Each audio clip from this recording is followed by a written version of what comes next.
Hello, everyone. Welcome to today's webinar, Innovation at Home Challenge, Solutions for a Pandemic. We're so excited that you're here to learn more about our challenge, and we hope to have a fun conversation today and talk to you about what we're hoping to see as far as solutions to the challenge.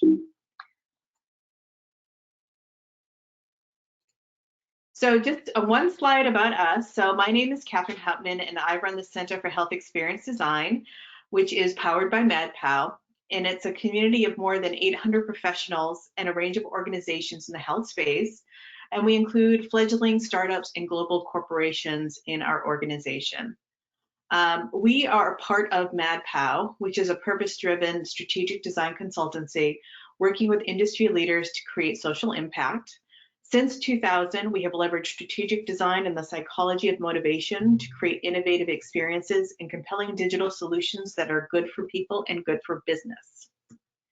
So just one slide to explain to you about how this is going to work. So we're using obviously GoToWebinar for this, and it is an interactive session.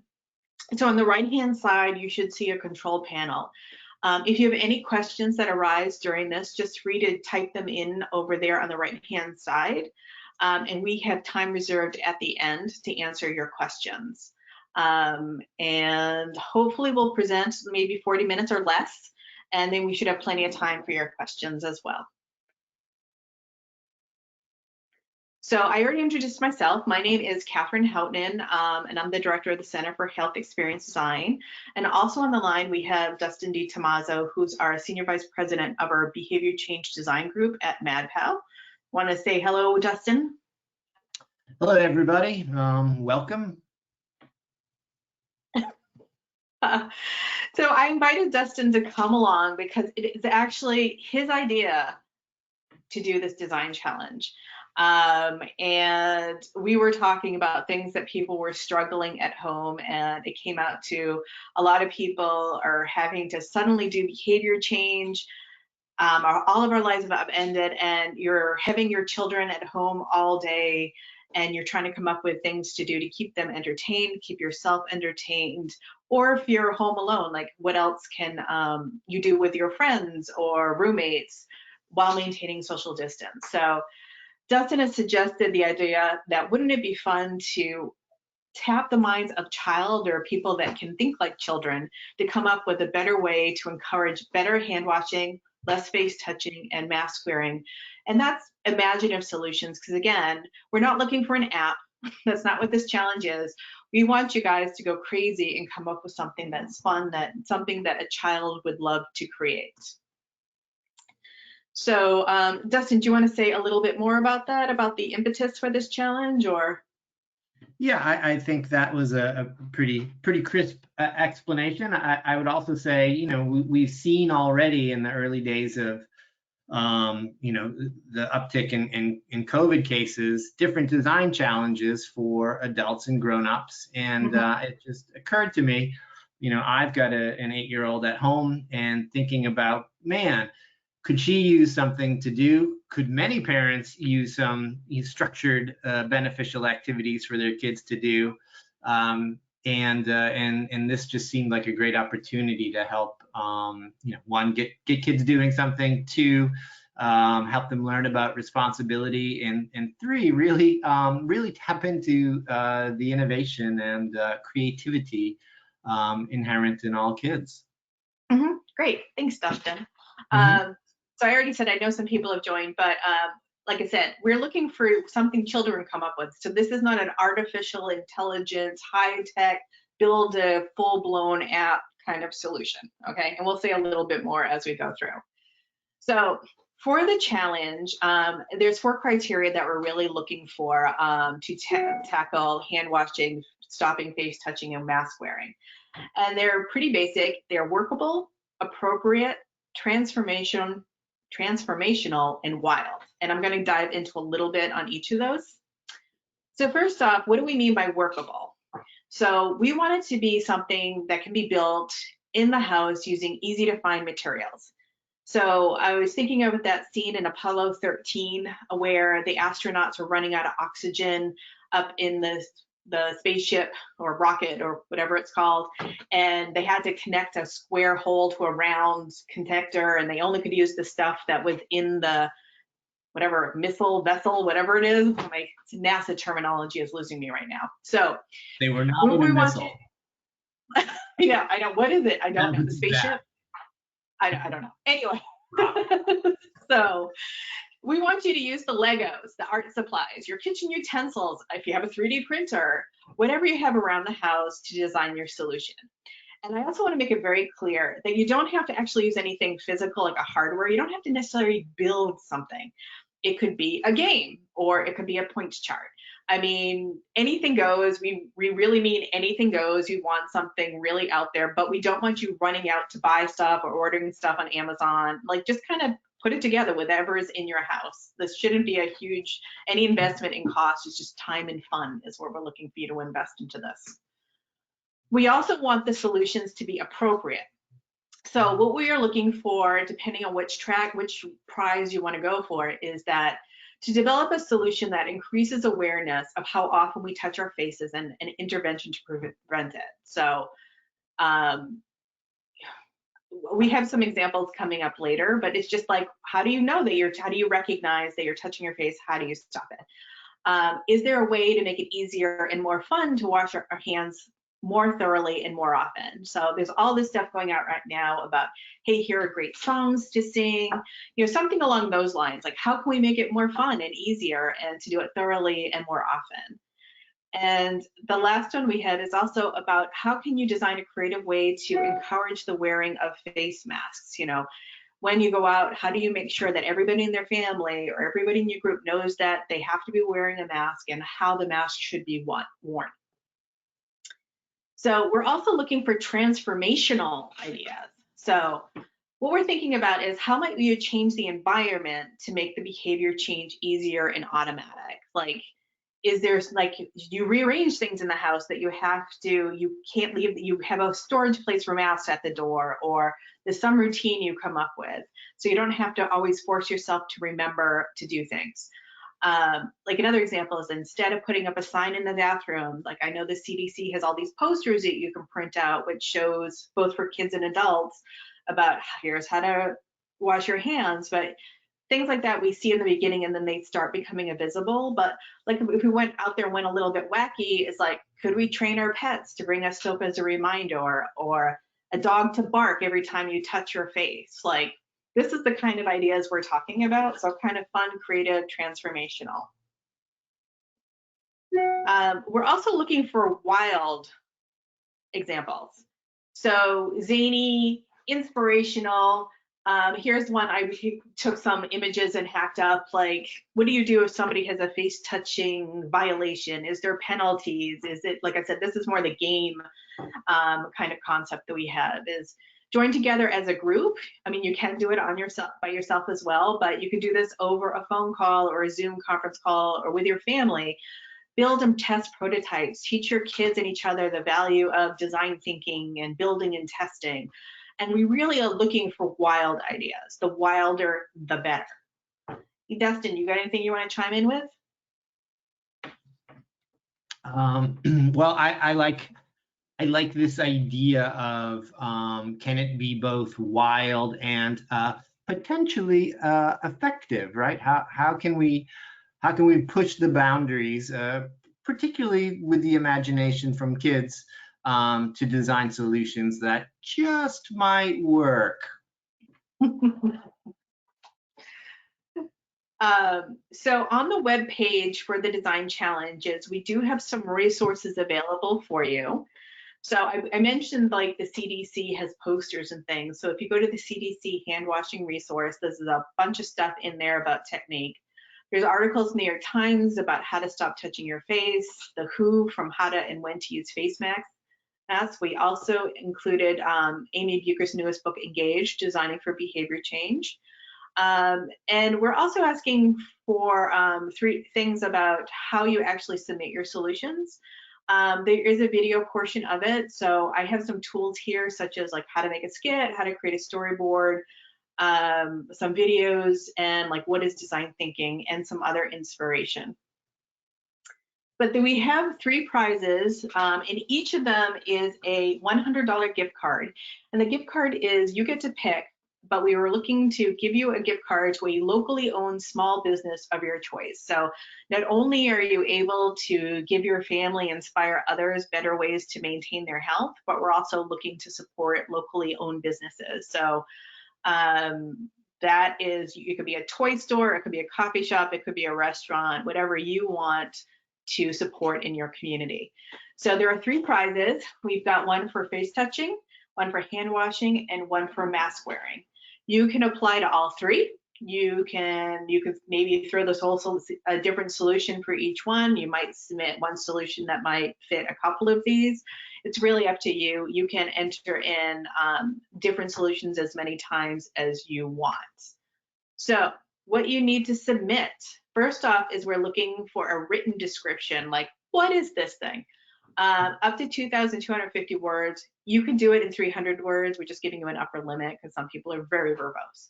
So just tell us which track it belongs to. Is it face touching, hand washing, mask wearing, and how it meets the criteria. And that's the Workable, Transformational, Wild. You can explain all the details in here, and you can do it any way you want, right? You can write us a story, you could write a poem, you can include drawings, sketches, photos, whatever you want to make it more fun, crayons, it doesn't matter. Just make it so we understand what you're actually suggesting.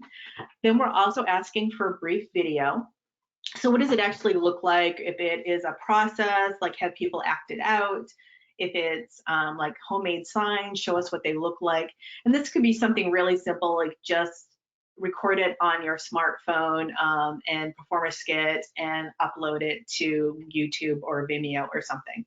If you're the type of person that really loves to create a movie, you can go to town and do a fully blown animated movie for 3 minutes. But again, just sitting there and having you talk about what your solution is on your smartphone, it's fine. And then we're also looking for visual compositions of the solution. So that just means, like, what does it actually look like?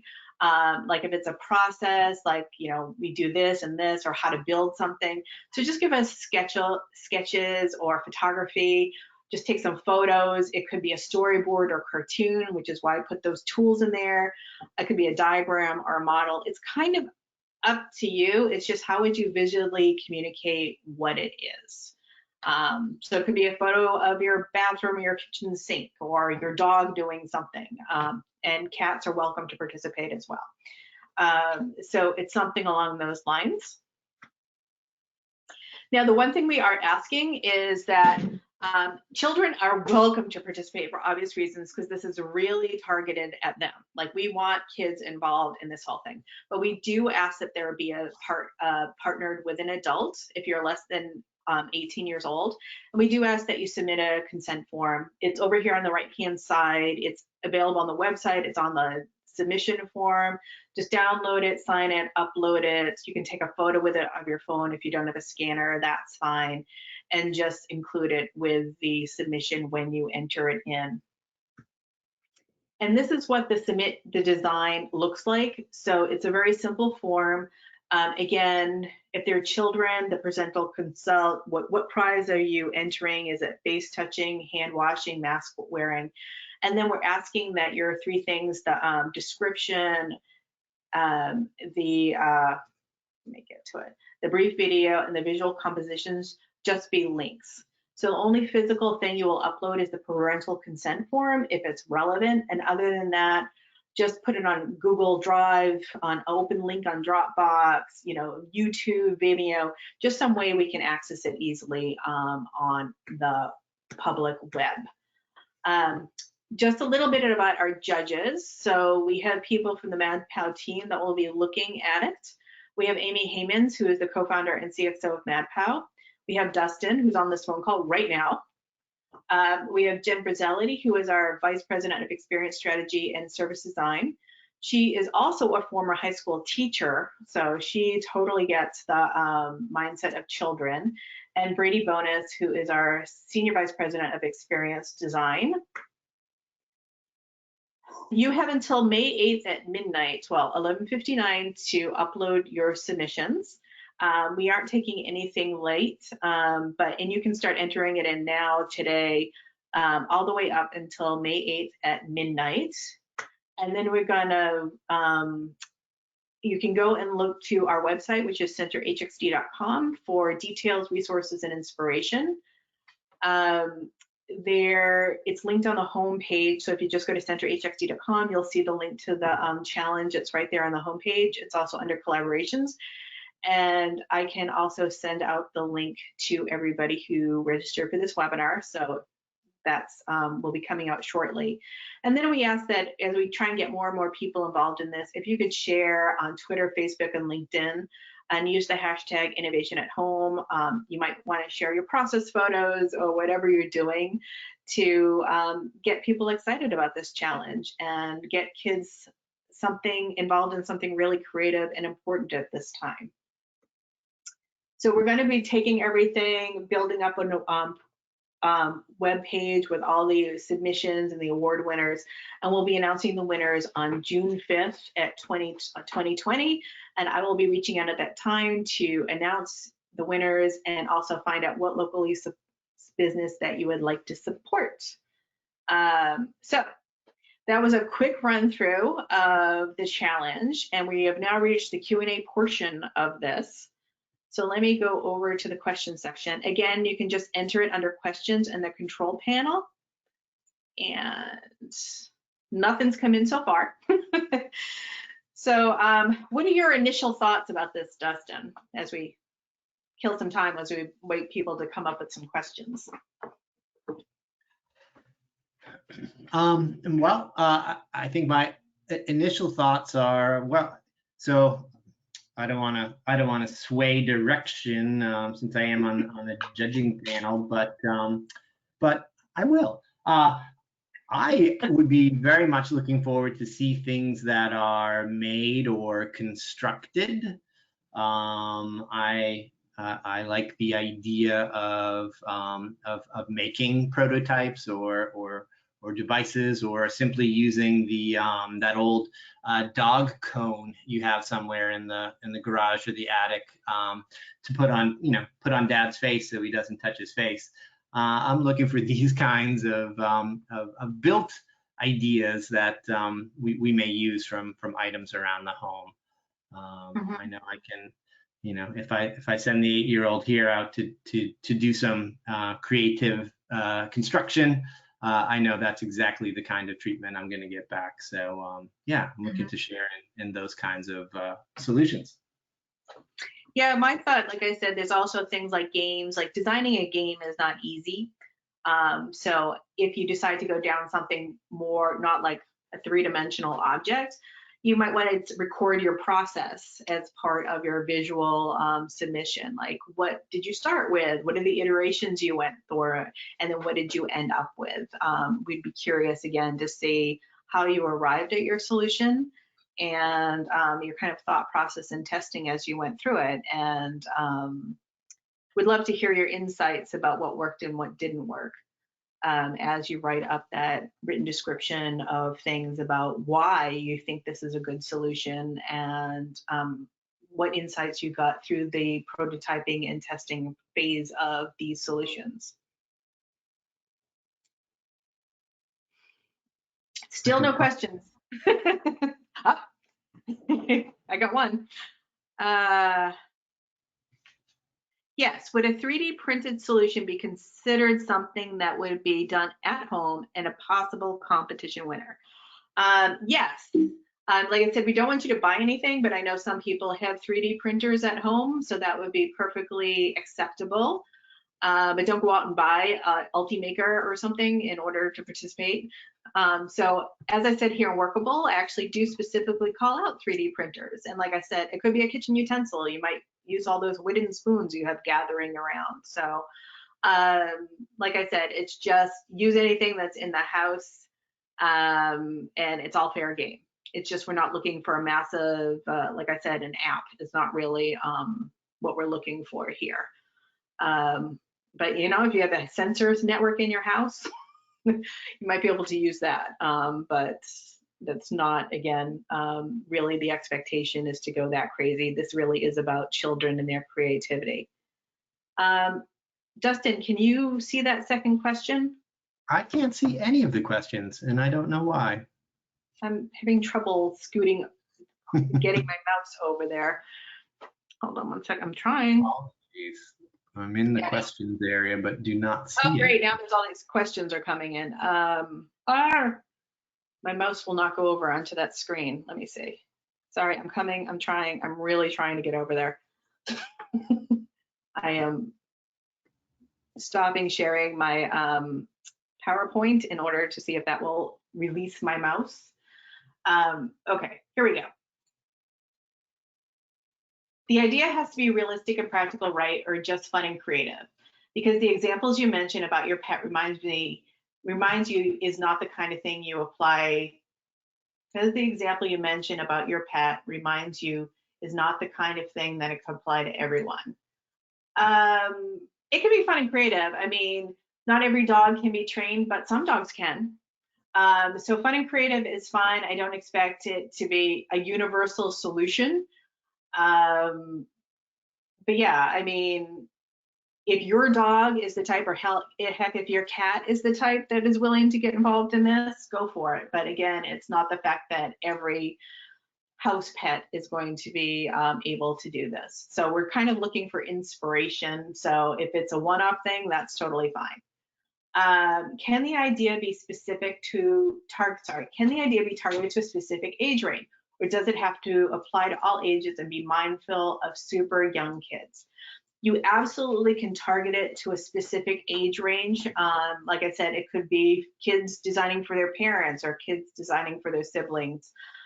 Is it how do you get babies to stop? It's just be clear in the description that who your target audience is, and then just show us the solution.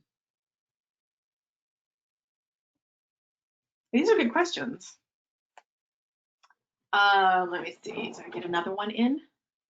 Yeah, so we're purposely leaving this really, really broad. And the whole goal is to have fun and develop something and play together to come up with something that works for like a subset of your family or you yourself, or like somebody living alone may not be aware of how many times they're touching their face. Like, how can you train when there's nobody there to tell you that you're touching your face? Because a lot of the stuff we do we're not really aware of. So again, just be clear in your description about what the problem is you're solving, who it's targeted for, and what it actually is. So that would help us decide how the solution could be implemented, and if it's fun and creative. We're not looking to, this is just really to spark innovation and great thoughts and to have fun. So really, we want you to have a good time with this and really kind of go out there and things you would not necessarily do at work. Get creative with your family, your friends, your roommates, you know, maybe get your neighbors involved from a safe distance, and maybe it's a neighborhood solution. But yeah, just kind of really go kind of out there about things that are a little bit wacky. Any other questions? So Dustin, do you want to talk about stuff to fill the void? Are we determined to stretch this out until the top of the hour? No, God, no. It's just if there are no big questions, we can close this out. But I just want to give, said in case you had anything that might spark another idea. You might, the other thought I just had with that is that you could also talk to your kid's teacher. Like, they might have some ideas of doing it as a class project if they're looking for things to do. I don't have children at home that are in school, but it might be a fun class project if they're looking for something to do, and get your kid's classroom working on a solution as well. And that might be a fun idea to help people prototype together in a virtual sense. I think that's a great idea. Okay, Well, I knew we'd finish early, but this is good. So if you have any questions, feel free to just email me directly. I am more than happy to answer them. I will be sending out the recording after this, as well as a link to the web page, so you can read more details there. Again, reminder is May 8th at midnight or 11:59 is the solution. And like I said, feel free to reach out with questions and any concerns, and I am happy to answer your questions in a prompt manner so you don't lose any time as you're innovating. So thank you so much for attending. I am so glad you were able to be here, and I can't wait to see you guys come up with. So thank you so much. Dustin, do you want to say your farewells? Thank you, everyone. Looking forward to seeing what folks come up with. Have fun. Me too. Stay All right, safe. have a good 9 days or whatever, where we are in the month and innovating. So hope to see some great things come in the next week. All right, have a great rest of your day. Stay safe, wash your hands, don't touch your face, and wear your mask when you leave the house. All right, talk to you soon. Cheers.